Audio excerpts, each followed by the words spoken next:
When Clementine got back to Parker's Run, she spotted Sarah sitting by the maps, but decided to check on Rebecca first. She made her way over towards Rebecca, who was leaning against one of the brick rungs, groaning in agonizing pain. Carly merely sat beside the statue. She could not do anything except encourage and soothe her. "I'm not supposed to be in labor yet, Carly," Rebecca admitted, trying her best to cope with the pain and prevented her baby from being born until they found someone safe. She could not have a baby out in the open like this. "What if something happens?" "I'm sure it'll be fine," Carly assured, even though despite the fact she had no experience with babies at all. "I guess babies decide when they want to be born." The duo shifted their attention towards the direction Luke had wandered off when Clementine had returned. They were both immediately anxious to see what happened. "Clem, tell me you found somewhere," Rebecca begged, unsure of how long she would be able to hold on for. "The building we went to has an observation deck with a gift shop," Clementine answered half the truth, but she did not want to tell him the gift shop was locked. "Will the baby be safe there?" Rebecca inquired, as she turned around and leaned her back against the wall, keeping her hands upon her stomach. "It's coming a lot faster than I thought I would. I don't know how much longer I can hang on." "You'll be all right, Rebecca," Carly assured. "It's high up, so the walkers wouldn't be able to get up." "They don't know how to climb, right?" Clementine asked, unsure if the walkers would be able to climb since she never witnessed it. "Right, sounds like a good place to stay. Good job, Clem." Carly praised her in a similar way Lee did in the past when they were staying at the Motor Inn. "Glad you made it back." Clementine nodded but did not raise a smile at all. She walked back towards Rebecca, who stood only a foot in front of her, with a concerned expression across her face. "How does it feel?" "It hurts a lot and I'm scared," Rebecca answered, looking to her left and right for a moment when she expected her husband to witness this wonderful event, but she remembered that he was no longer there with him. "I miss Alvin so much. I wish he was here." "I know, Rebecca, but everything he did for you was for you and the baby. He cared for you so much."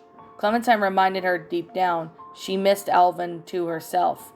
He was so kind to the people close to him, and even put himself before. "He'd be proud of you, Rebecca." "Yeah, I know, but I can't help but remember all those things that I could have said to him. The things I could have spoken to him about," Rebecca admitted, fearing that she might not be able to take the baby with the help of her husband. "Who's going to help me take care of my baby if I can't do it alone?" "We'll all help you take care of the baby. You're not alone," Clementine assured, shifting her attention back towards Carly for a little assistance. "Right, Carly?" "Right, Clementine," Carly agreed. Rebecca felt calmer and relieved when they were assured by the young girl that she was not alone through it all. She raised a small smile, was no longer feeling as much pain as she felt moments ago. "You're a great kid, Clementine, and all your friends are great people. You're all of my family now. I'm glad each and one of you were there to help with the baby." Carly stood up and moved back towards Rebecca when she felt a great pain yet again. She stood beside Rebecca, prepared to support her in time of need.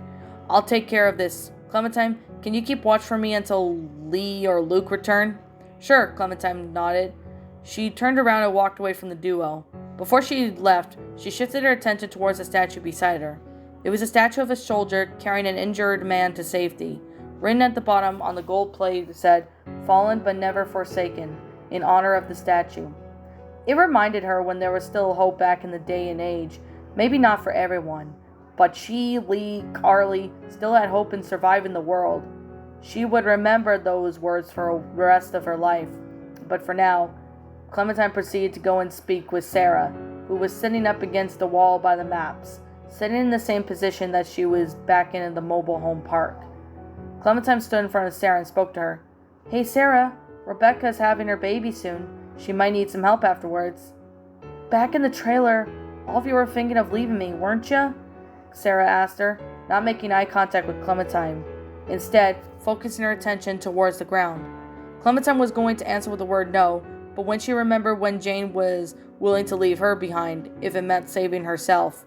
Luke was the first one to escape, but he felt guilty for doing it, and only did it because he was scared. "No, Sarah, we weren't. Jane and Luke may have looked like they were going to leave you, but they were just scared." Luke tried for hours to get you to come with them, and Jane was in the idea in the first place to find you guys. Sarah made eye contact with Clementine just for a couple seconds. Rather than reply to her answer, she asked another question to her mind.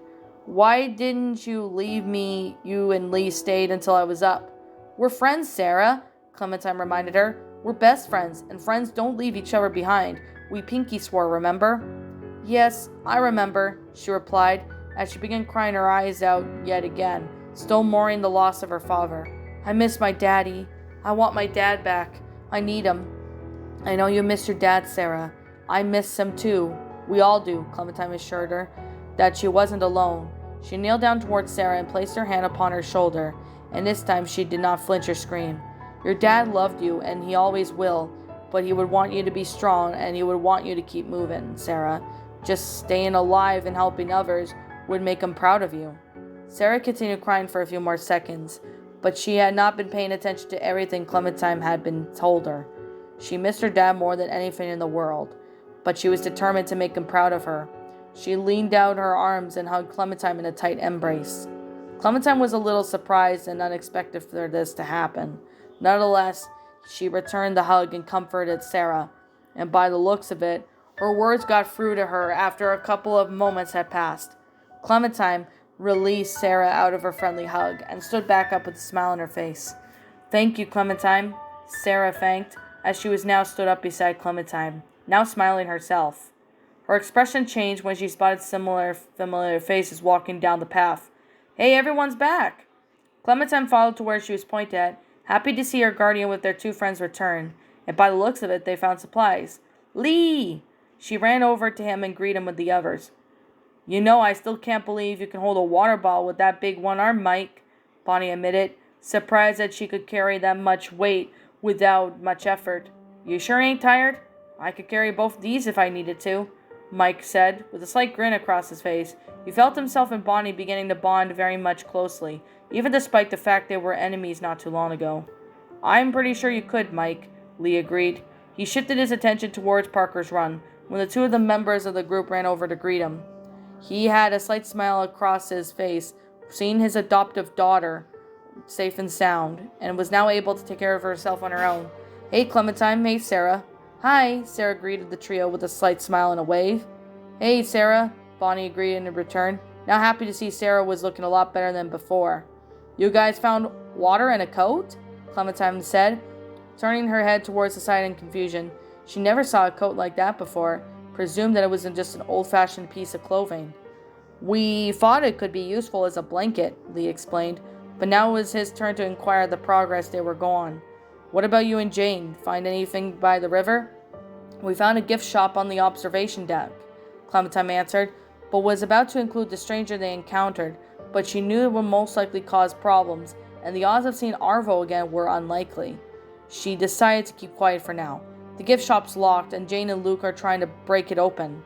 We'll go in and check it out soon. Lee was cut off a sentence when a loud screeches of pain came from nearby. He placed a bottle of water down on the ground for a moment, ran over to investigate. Clementine, Bonnie, and Sarah followed. As for Mike, he picked up the water bottle in his free arm and carried them both when he followed the others. He was sure not kidding when he claimed that he could carry both. Heck, he could even run while holding them, and it did not even seem to be showing much effort. All the group members, exception for Luke and Jane, were still at the gift shop, gathered around Rebecca, who was crying in agony. Carly sat beside her, allowed Rebecca to clutch under her hand. That did hurt a little, but Carly knew it was nothing compared to what she was feeling right now. Oh Jesus! Oh shit! Rebecca cried as she cried out in agony, but she just tried to keep quiet as best she could to avoid attracting attention. Just breathe, Rebecca, just like we told you, Carly reminded her, unable to do anything but speak to her time of need. Okay, I can do this, Rebecca replied, but he was uncertain that if she just said was true. She continued to cry out in pain, while everyone in remaining could only watch. Sarah, who was standing nearby rubbing her arm up against her arm, had turned to face the woods as she thought she heard something nearby. Her expression changed to fearful when multiple walkers emerged from the woods, attracted by Rebecca's cries. She stuttered and struggled to get her words out properly was that the walkers were walking back towards Clementine and Lee, trying to warn them of the danger that no one else seemed to realize. Yet Luke was supposed to be on watch. Lee, Clem, walkers! Oh no! Bonnie heard Sarah's cry before Lee and Clementine just did, and looked in the direction he was facing. She gasped slightly as the walkers got closer.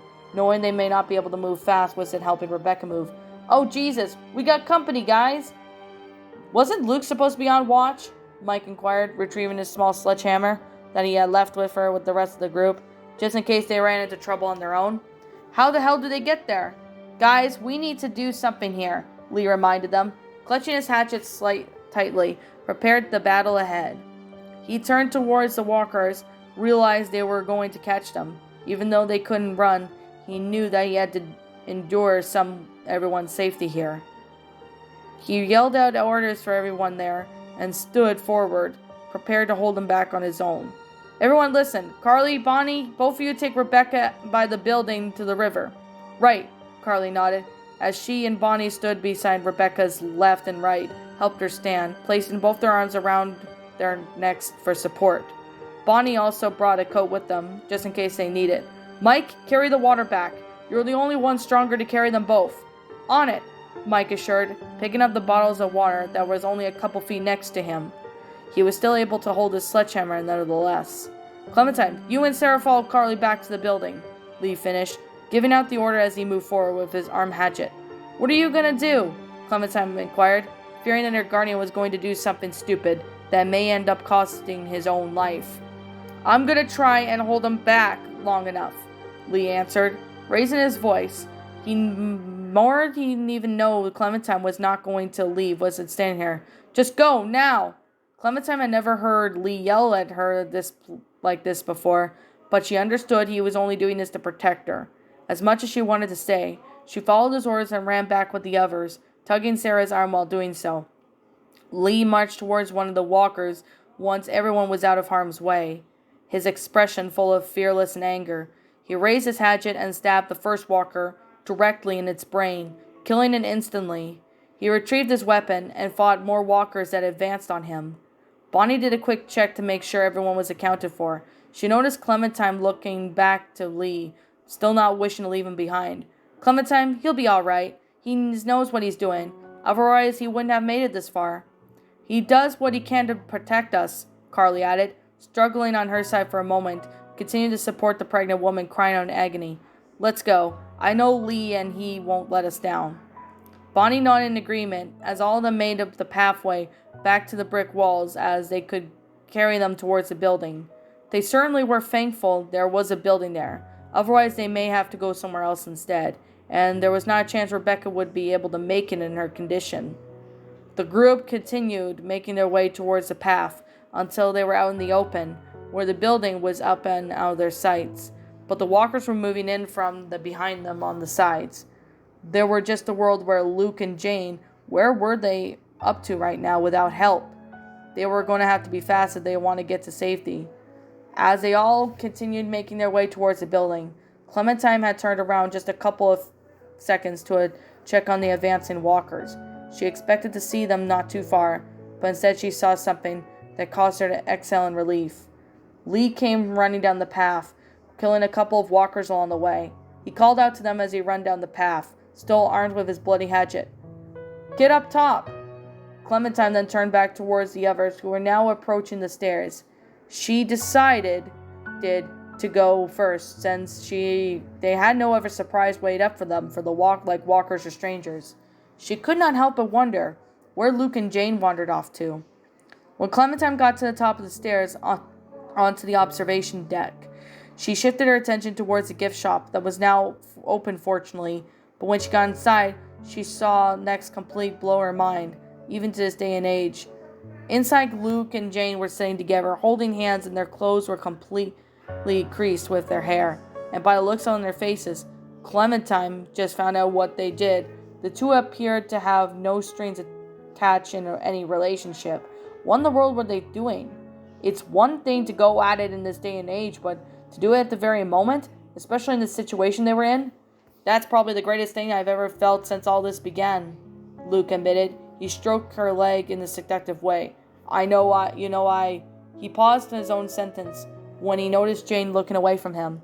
He swiftly changed his hand like a ninja and was shocked to see who he saw standing there. Clementine. Oh, Jesus.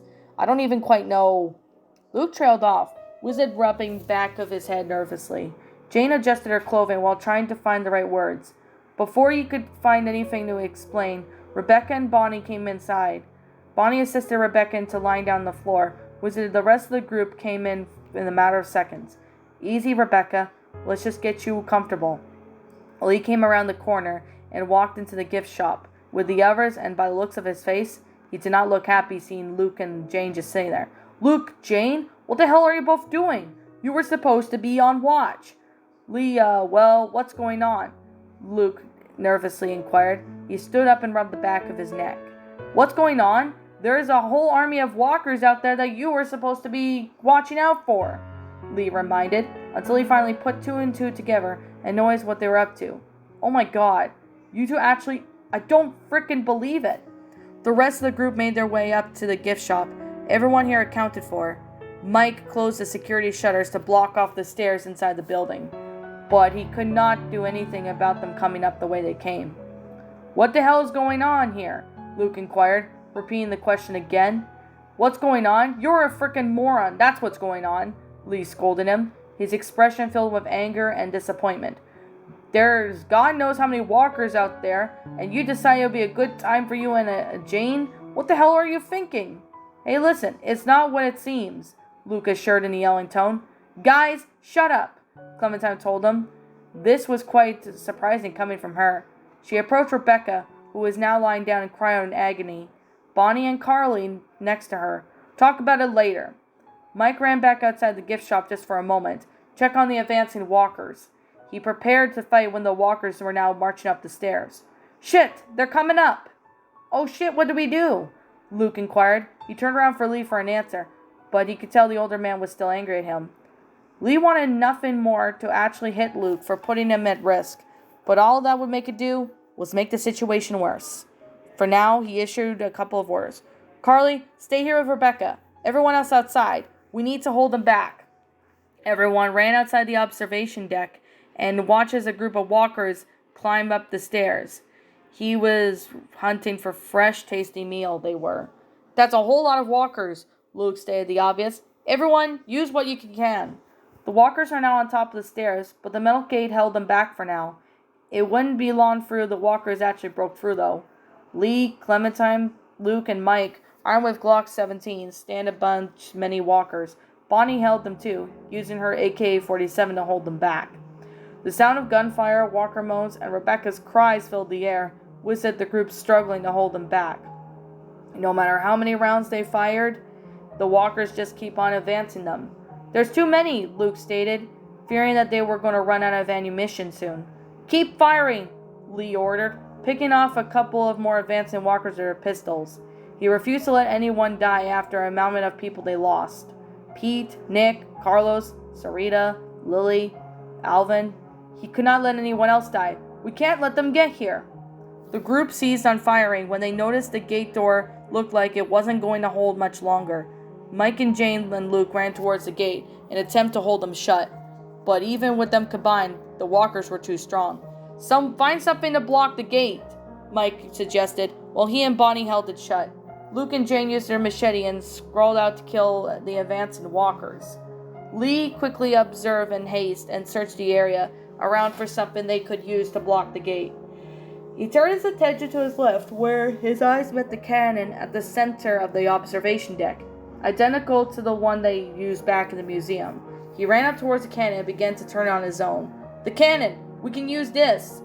Good idea, Clementine agreed. She ran over towards her guardian and helped him turn it around in the direction, using the gate by the wheels. Alright, let's do this, Lee ordered. Push with all of his might to get the cannon towards the gate. It may be a fake cannon with no firepower, but it certainly was strong enough to block stuff with. As they were almost gone to the cannon to the gate, one of the wheels broke through the observation deck below them. Lee could already see what was going to happen and had to move everyone out of harm's way before it was too late. Oh crap, everyone, get off the deck! Mike, Jane, Luke, and Bonnie moved out of the way, just in the nick of time when the stairs collapsed on them, making the walkers cannon with the move. However, their troubles were not yet over. Everyone shifted their attention to one of the supportive cables that was beginning to break off from the wall. "Oh crap," Lee cursed, immediately pushing Clementine to shore by force, causing her to trip over. At least she was safe. "Run! Oh shit! Shit!" Everyone panicked as they ran back towards the gift shop safely. The cable snapped from the wall, and the observation deck collapsed. Just as most of them jumped inside, however, 2 of them did not make it. Jane almost made it and now hanging on the ledge, and she almost fell, held by Luke and Lee. Sarah, however, had not made it and fell down the observation deck. "Jane!" Luke shouted, trying to pull her up before she ended falling down there. "Sarah!" Clementine cried out, looking down towards her best friend, who was now trapped on the ground, laying on her back, trapped beneath the rubble. "Lee, help me pull her up," Luke requested, noticing that Lee was not even trying to pull her up. Instead, he was merely holding her in place. "I can't hold her on my own." Down below, Sarah leaned her head up, panicked when the walkers were advancing her. She was trapped and unable to escape. She called out for help in a panicking, pleading tone. "Please, help me!" "Leek, what are you waiting for?" Luke inquired, not wanting to let someone go he actually cared for. "Help me!" Lee knew he could pull Jane up to safety right now, but he was not willing to leave Sarah behind to die like this. He swore to himself he wouldn't let anyone die in this group. "Jane, you have to go back and save Sarah." "You must be kidding," Jane assumed, but it was certainly no joke. "There is nothing I can do to help her. It's risky. Now help me, Lee. Please pull me up."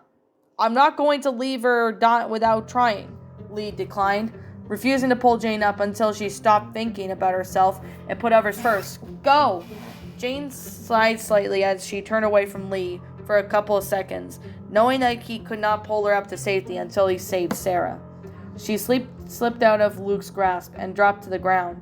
She ran towards the panicking Sarah, and attempted to pull her out of the rubble. She struggled due to her weak strength. The 2 walkers moved closer to them, but Bonnie and Mike brought her some time by shooting them. Using all of her strength, Jane pulled out the rubble just enough for Sarah to pull herself free. "All right, go." "I can't, I'm stuck," Sarah cried, still struggling to pull herself free from the rubble. "Help me." "Sarah, I'm trying, but you need to be quick," Jane told her in a strict tone, just out for her to get it more clearly.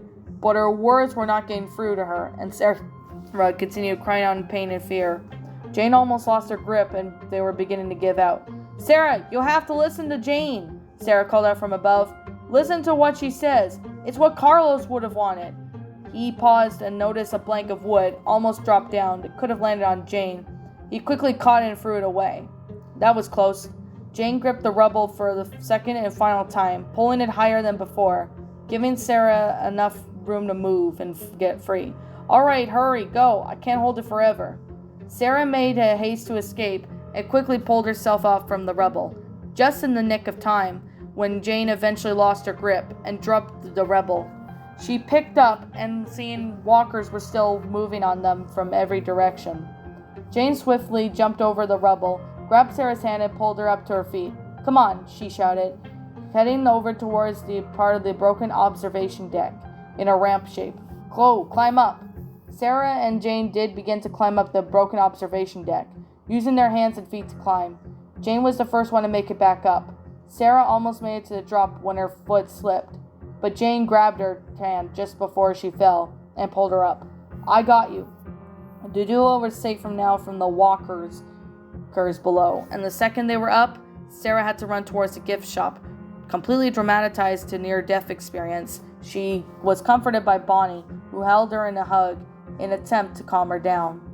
"It's all right, darling, you're safe," Rebecca assured, but she had to let go and make sure they were safe. Inside the gift shop, Rebecca cried out in agony while Carly tried to encourage her to push. She had no experience with this kind of situation, of course, but she had to try. "Rebecca, come on, push!" Lee stood up after witnessing the entire events above. He gave Jane a supportive nod and a slight smile across his face. "Thank you, Jane." Jane then returned the nod and the slight smile raised upon her face. She shifted her attention back towards the ground when she seemed to be the only one, noticing the danger ahead. "Oh shit. Guys, they're climbing up here." "They're what?" Mike cursed. Does this shit ever end? Luke wondered. Oh, give us a frickin' break, will ya? Lee shouted at the walkers, like they were going to reply to him. He had more of an idea to prevent the walkers from getting up there.